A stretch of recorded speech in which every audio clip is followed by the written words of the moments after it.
Hi there and welcome. It's been a while. I know. It's been too long. This is Jackee Schwartz at Planet Einstein, and I have not stopped since the last time we were together and I made a video for you. And it has been way too long, and I need to get back to being consistent because that is the key to being successful with a channel on YouTube. And very frankly, it's the key to being successful in pretty much everything you do in the online world. So let me catch you up for the last few months that I haven't been here with you.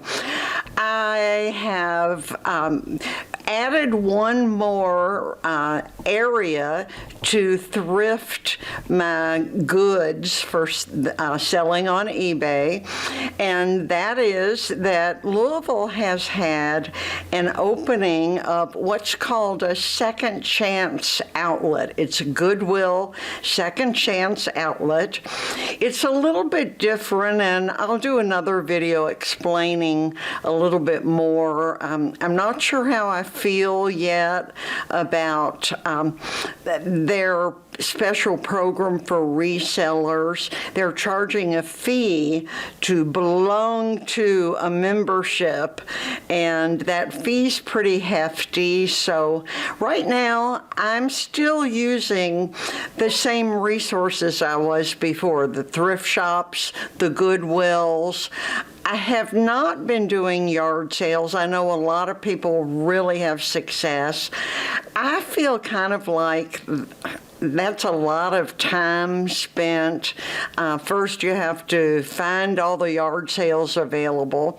And again, I find them all in one place at the thrift store. I don't have to drive around using gas, using time to go from location to location. So anyway, those are still my main go-to places for sourcing. And it has worked out well, and I'm happy with it. So I'm not going to complain. There are days that I go and find very little and really have to stop myself from buying just to be buying. And that's a mistake every time, because the most important thing you do, besides being consistent, is making good buys. And what do I mean by a good buy? The price is right, the branding is right, people want it, people will pay for it, you've priced it at a reasonable amount, you've made good pictures, your listing is done correctly, and there's another whole segment about making sure your listing is appealing and so that it is framed so that the algorithm can find your item and show it to people who are looking for it. That's how you make a sale. So I'm still and always am constantly working on improving the quality of my listings, my descriptions.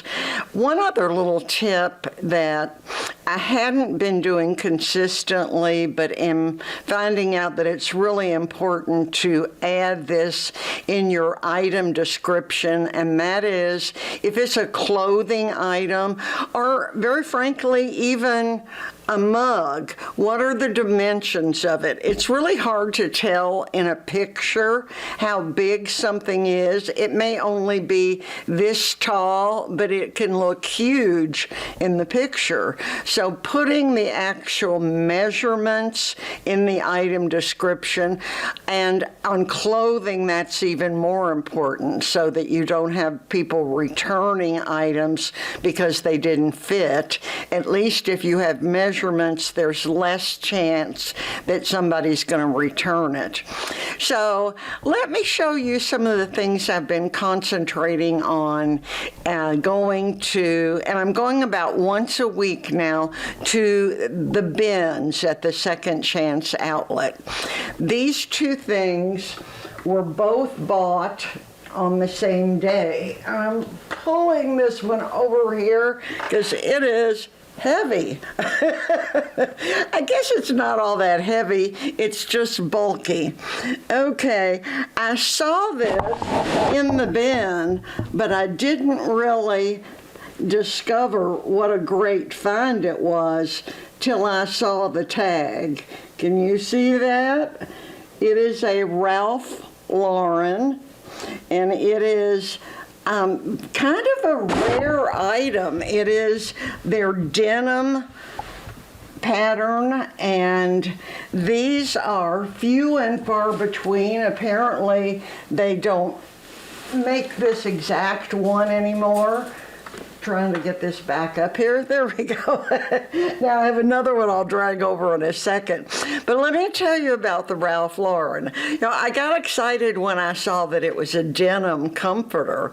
But then when I was searching it for stains or holes or rips or tears or anything that might be wrong with it, by the way, there was nothing wrong with it other than it smelled kind of funky, but I took care of that yesterday. I went to the laundromat with 3 huge comforters and went to the laundromat that has those great big machines.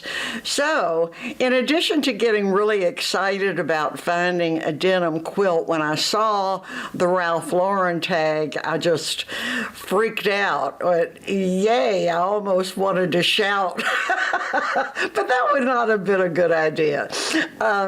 So, the second thing I found, and not even, in the same bin area, but that same day. This one, and if you can read, let me see if I can turn it right side up so you can read the brand name. This is a camo real, where did the brand go? It was on there. Real Tree, oh, it's showing backwards, isn't it? Okay, Real Tree Extra Colors. Is that backwards or just upside down? I can't get it right side up without knocking everything over here. So there's the brand right there. So how many of you can read upside down? This one is a good brand. It's not as valuable as the Ralph Lauren is, but it's probably somewhere close to the $30 range pre-owned. And again, both of these were in excellent condition, no flaws, just, the Goodwill smell. So hauled them off. Again, dragging all these comforters to the laundromat was a bit of a chore, but I did it and sat there and watched it spin around and round, and it was worth it. Now they look better, they smell better, and I know they're clean and freshly laundered for the new owner. So they also have hard goods, things like mugs and figurines and vases and other ceramic things and wood things. So that's my favorite part. But I am beginning to really love the bedding, because if you can find a really good brand like Pottery Barn and Lauren and Real Tree, Camo, and some of the other really well-known brands, especially if it's vintage, which both of these are. Well, I'm not sure if the Real Tree is truly vintage, but the Ralph Lauren definitely is. And let me tell you the value of the Ralph Lauren more or less, because I'm still debating whether to go on the high end, in the middle, or toward the low end. I don't have it listed yet, but I plan to get it up probably tomorrow. The high end sold comp. And let me tell you something that I've seen people doing, particularly people doing pricing at the regular Goodwill stores.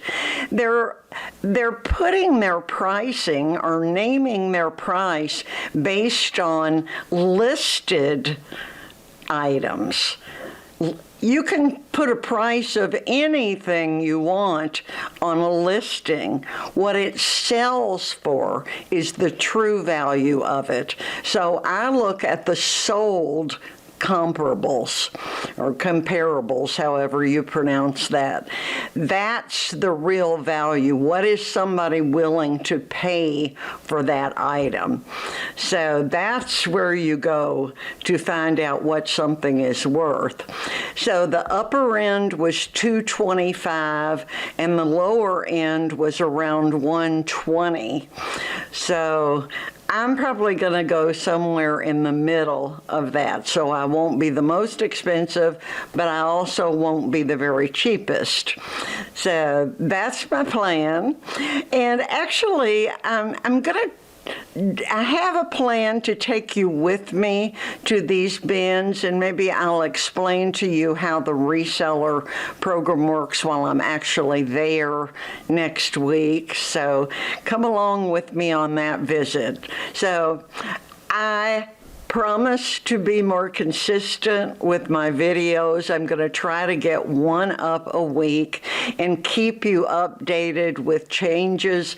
I guess the biggest changes right now to eBay is a technical one that I won't go into now, but one of the other ones that will impact every one of us selling on eBay, and that is the cost of shipping going up.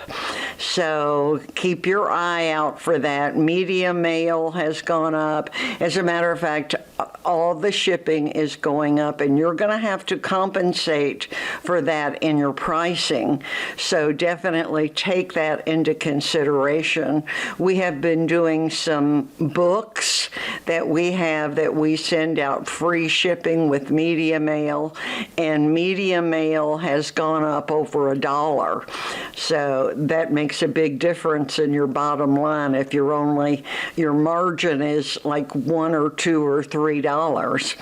So keep an eye on what the shipping costs are. So it is fun, guys. I have always hated digging for stuff when I shop. When my sister and I were both at home, we would go shopping together, and there was a shop called Fashion Shop that sold discounted women's clothing. And my sister loved to get in there and dig through the piles. And I'm going, that's too much like work. Yeah, I want somebody to have it on a hanger so I can get to it and see it easily. But those weren't the bargains. The bargains were in the piles. And that's what the bins are like. So I'm learning to love digging for the treasures. And I usually am there 2 to 3 hours. So it is time consuming, but I usually come away with 30 to 50 items versus at the regular Goodwill store, I typically am lucky to find maybe 5 or on a really good day 10. That doesn't happen too often. Usually it's more like 5. And of course, at the bins, the prices are much lower. You know, you'll hear a lot of people say, oh, I hate the bins, it's just junk. My experience has been it's not junk. I mean, that Ralph Lauren, the other quilt or comforter show you, and you can find treasures, but you have to hunt for them. So put on your hunting cap and go digging.